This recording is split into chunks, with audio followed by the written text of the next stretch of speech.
Hello, and welcome to the reading for the energy of Scorpio. So I have Todd right here. He has been waiting patiently for some pets, and so I am petting him right now. It is a little dark in here, but I'm going to turn up the lights. This deck right here has a beautiful back, and I just wanted to showcase it. Let's see if I can do this without squishing the cat. You see it has that nice filigree. And when I turn the lights up just one notch, it really blows this out and you cannot see it at all. All right, so for this series, I've been using the Dreamkeeper's Tarot by Liz Houston. This is a reprint, replica of the 1909 RWS Rider-Waite-Smith deck, and I am using this deck in honor of Pamela Coleman Smith's birthday, which was February 16th. This here is an oracle deck called Timeless Tales by Olena. And this deck is based on various different stories and fairy tales throughout time and throughout different cultures as well. Okay, Todd. So we will draw an oracle card at the end. And well, I usually put this over there, but Todd's kind of in the way. Oh, he's going to want to... He's trying to get me to pet him as I put the cards down. All right. Okay, Scorpio. I am a Scorpio sun in tropical. So, all right, Mr. Todd. I don't know why I needed to share that. But this is energy for all, for everyone, because we all have Scorpio in our charts due to the house system. So if you don't have a sun in Scorpio, you don't have a planet, or the midheaven, the rising, you definitely for sure have a house in Scorpio. So I do have a link in the description all the way down at the bottom where you can run a birth chart. I also recently included a link for the sidereal birth chart as well. That one is just a little bit different. I believe the first link I have to Astro Theme, you can run a sidereal birth chart, but they use equal houses and equal signs. With the link that I provided for the sidereal True Sky, their signs vary in size because they use the actual, excuse me, relative size of the constellation. So for instance, Virgo is a huge constellation versus Ophiuchus, which is small, and Scorpio, which is also a small constellation. And so there's going to be a lot more space for planets to fit in, say, like a Virgo sign. All right, let me do this nice little split. Whoa. And I'm going to have to move cute little Todd. I was trying to buy some time to see if he would move away, but he has gotten very comfortable. All right, Todd. I'm sorry, my love. Let's put you over here. Let's go down there. Oh, okay. All right.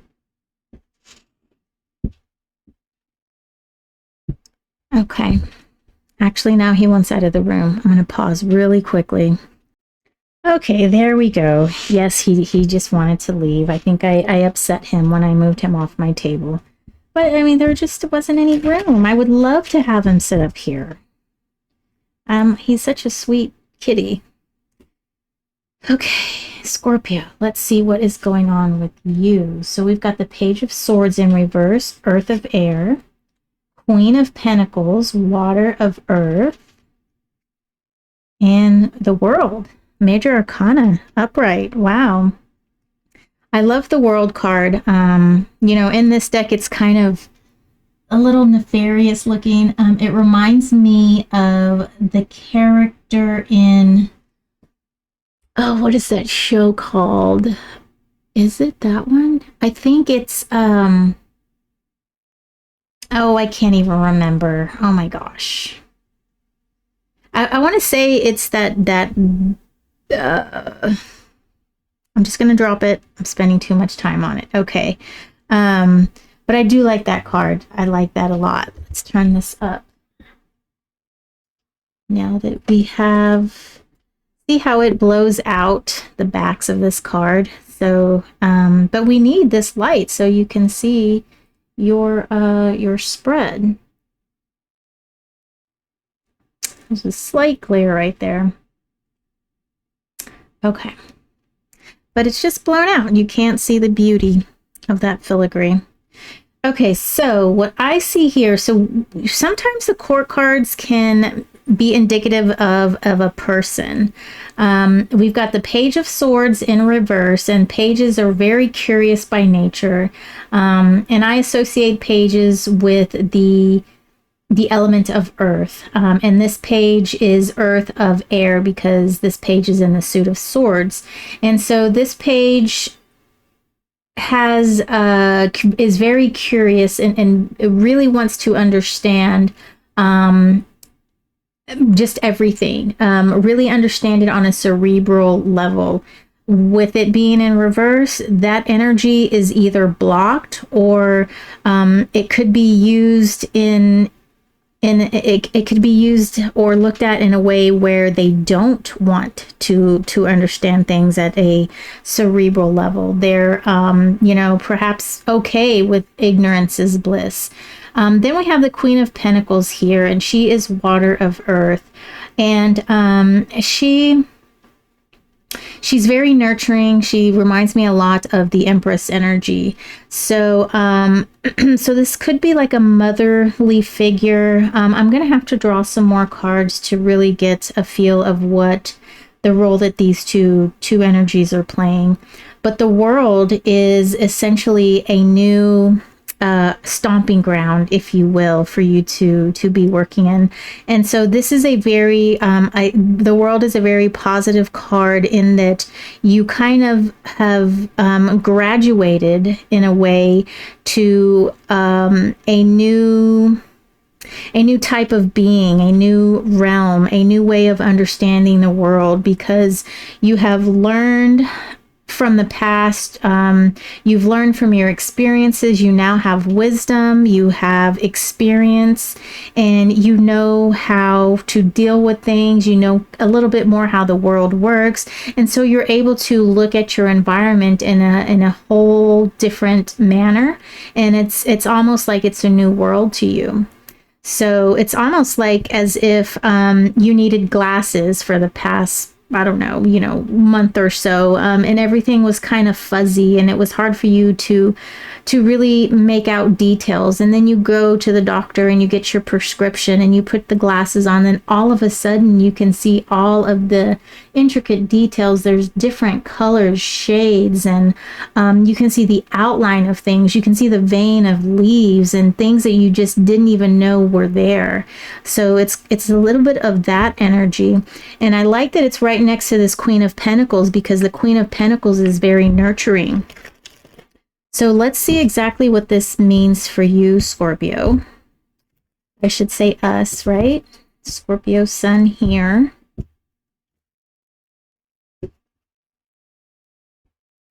I also want to say my Mercury's in Scorpio too.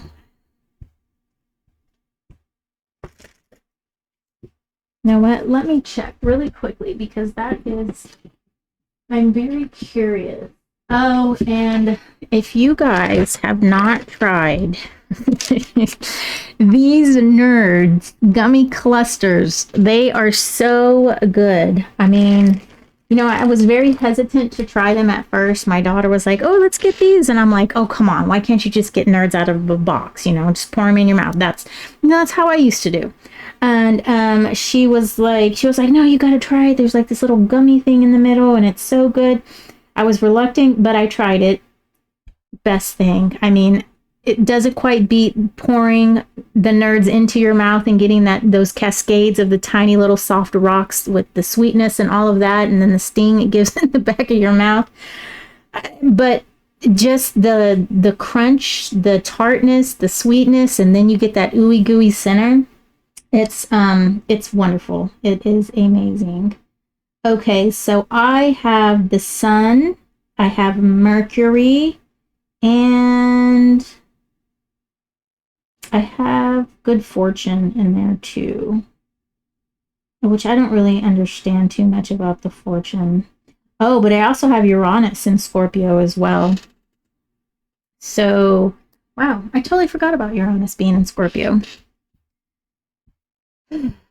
So I do. I've got 4 things. Well, 3, because I don't know what is that called? Part of fortune.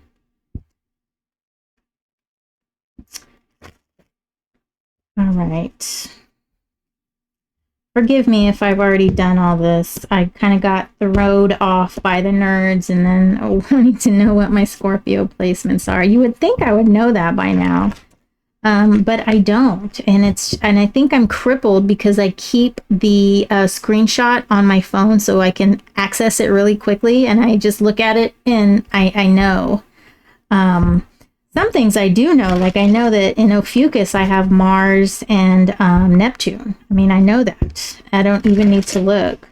So, all right, Page of Swords for Scorpio. So we've got the 5 of Wands, the Magician in reverse, the Fool in reverse for the Queen of Pentacles, the Hermit upright. I'll scoot this over. 10 of Swords, Ace of Wands, the Emperor in reverse, the Queen of Wands, and the Empress. Okay. See.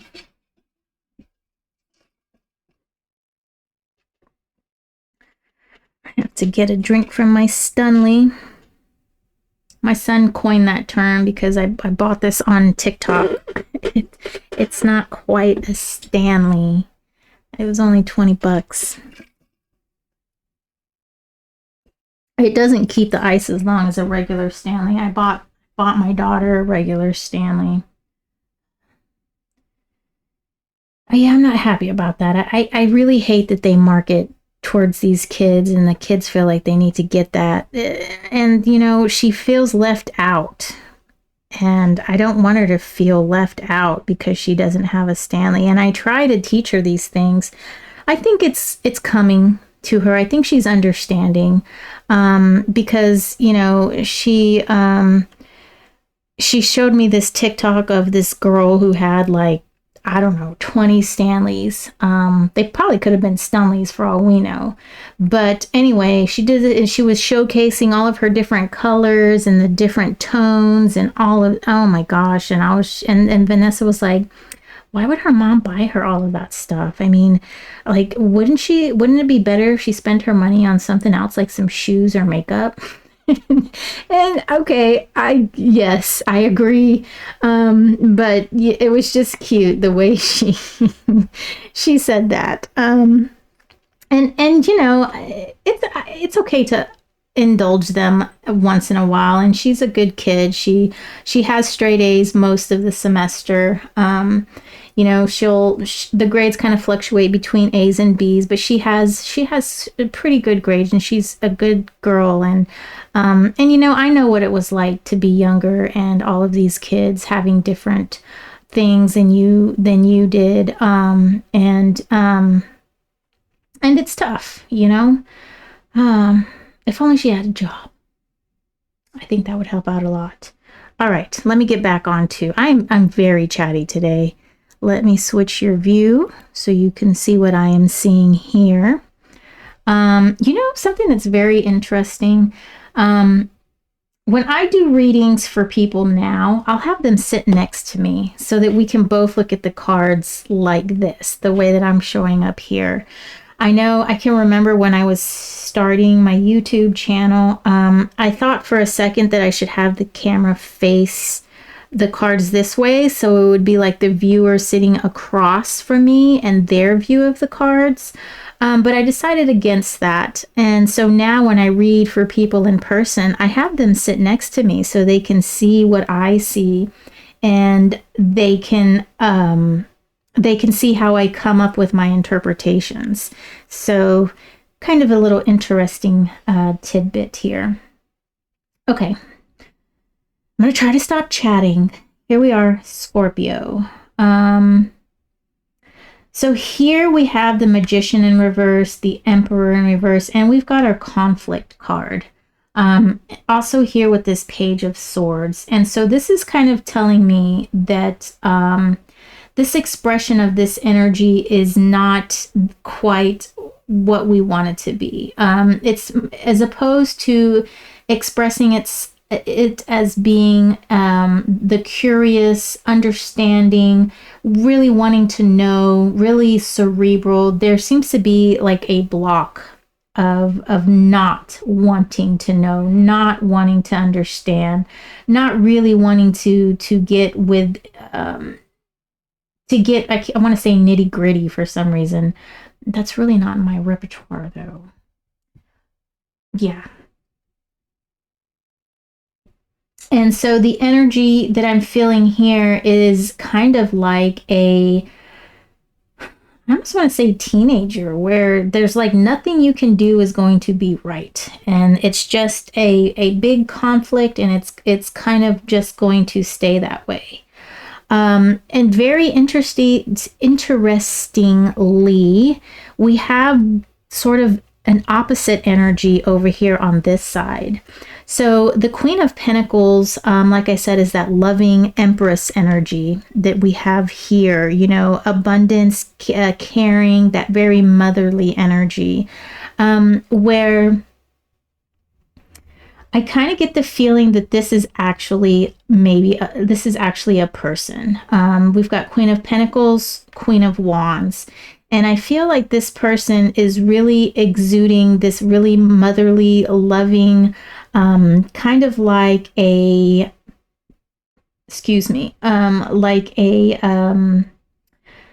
a teacher, somebody who's kind of been there, done that type of situation, especially, you know, the Fool in reverse and the Hermit together.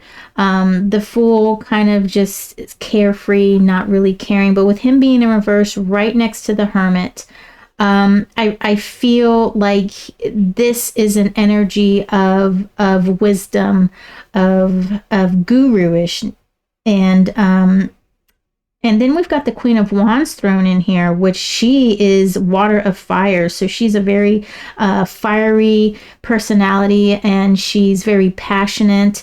And coupled with this Queen of Pentacles energy that we have here, I see this here being a very feminine type of energy that is trying to exert its I don't want to say power, but it's trying to exert its influence on this very immature type energy. And how that ties to the world is that, so there's going to be an ending. So I feel like this ending here is tied to this immaturity, and there's going to be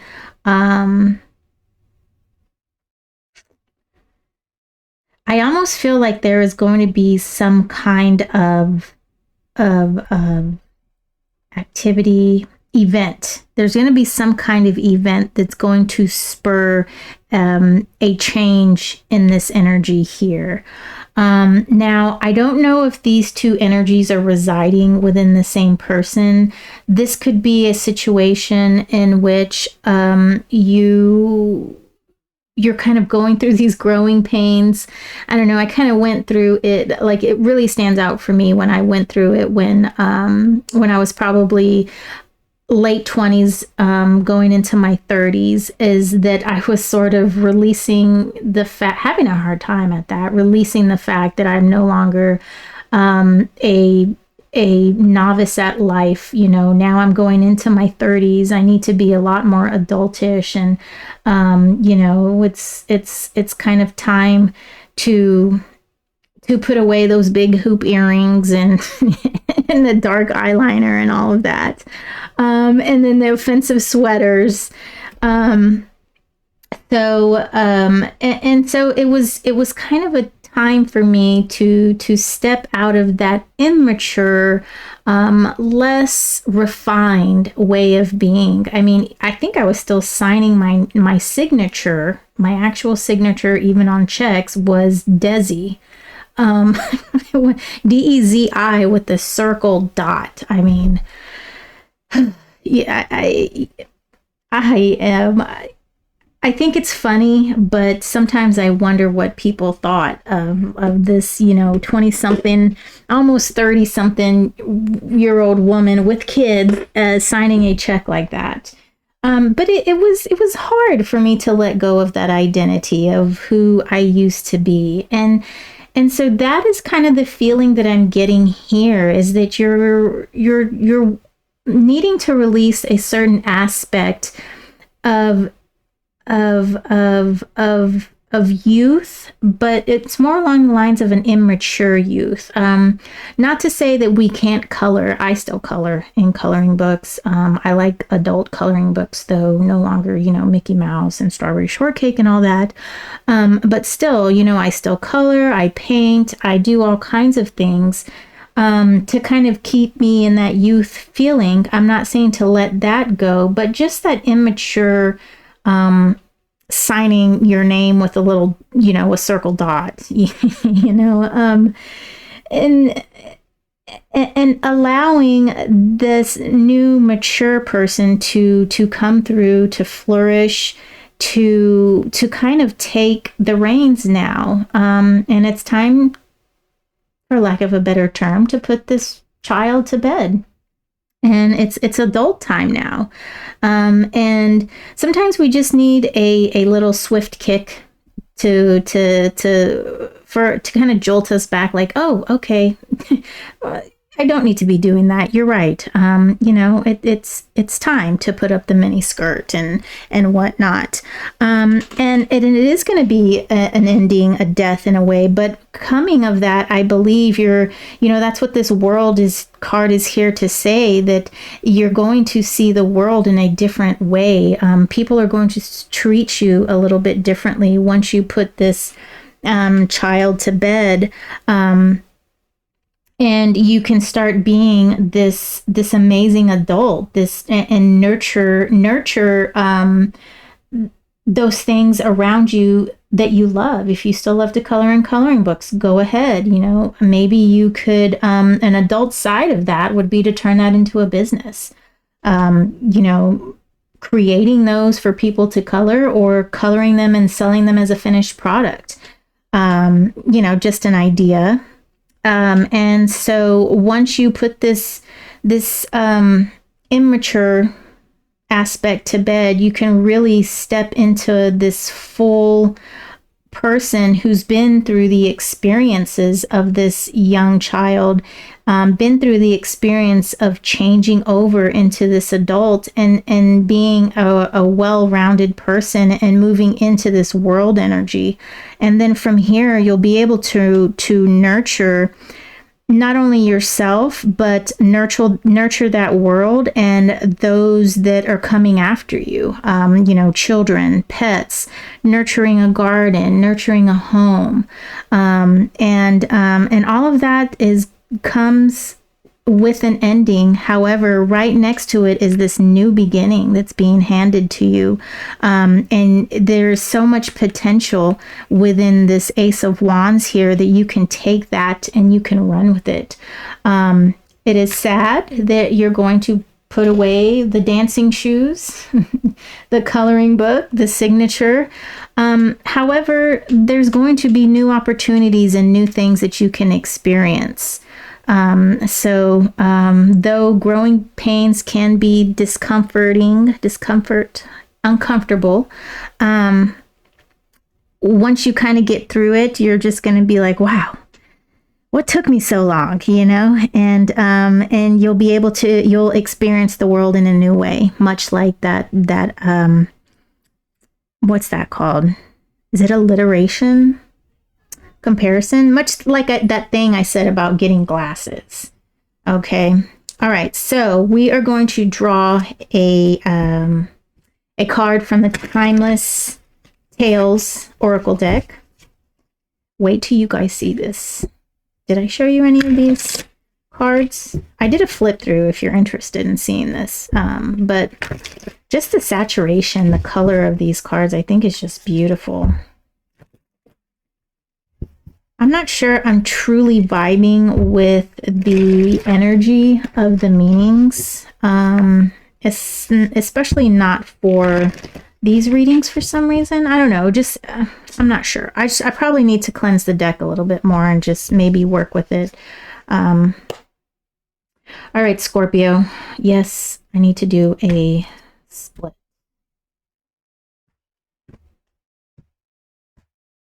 And that's probably like the third time I've said that about this deck, about me not really enmeshing with the energy of this deck. But I just got it. Literally like a month ago. All the kids are saying that, literally. Even when they don't even mean literal. Okay, Scorpio. Trust. Okay, we had this for, is this Leo? I can't remember. I don't remember. But we just had this. This is the Tale of Bluebeard, and I open right to it. Okay. Navigate the intricate waters of faith and caution with the Trust card. Its depth and gravitas drawn from the chilling tale of Bluebeard. This card speaks of the balance between extending trust and guarding oneself against potential betrayal. When the Trust card unfurls in your tableau, it summons you to evaluate the bonds you share and to be mindful of where you place your trust. The Trust card delves into the realm of faith, loyalty, and discernment required in our relationships. When this card makes its presence known in your reading, it sheds light on the dynamics of trust in your life, highlighting areas of steadfast bonds or urging caution where trust may be tenuous. Another way to look at the reading is maybe this is the energy of a person and this is the energy of a different person, and they're no longer able to work well with one another. Like it might be time to sort of not completely cut ties, but this energy here is just a little too young for this older presenting mature energy in the middle. And it might be, and in order to get into this new world, there's going to have to be, an ending. Just another way to look at the reading here. If trust issues bubble to the surface, take a moment to introspect and seek clarity. Engage in open conversation with those involved, reaffirm trust where it's due, and be willing to reevaluate or set boundaries where needed. Recall past instances where your intuition served you well and let it guide you in matters of trust. So the affirmation for this card is, I tread the path of relationships with discernment, placing my trust where it is honored and reciprocated, and always trusting my inner compass. Okay, all right. So use that oracle card how you will. If it doesn't serve you, you can just whoosh it away. But this is a beautiful card. I mean, oh my gosh. Can we see that here? There we go. Look at that. And it's almost, that smoke behind him is almost like it's his hair that's sticking up. Okay, Scorpio, thank you so much for your time. I hope this reading has helped you. And I hope you enjoyed my chattiness. I'm not going to edit it out. That this is just me raw, and I guess I'm just in some kind of mood today. So thank you again, and I will see you next reading. Take care.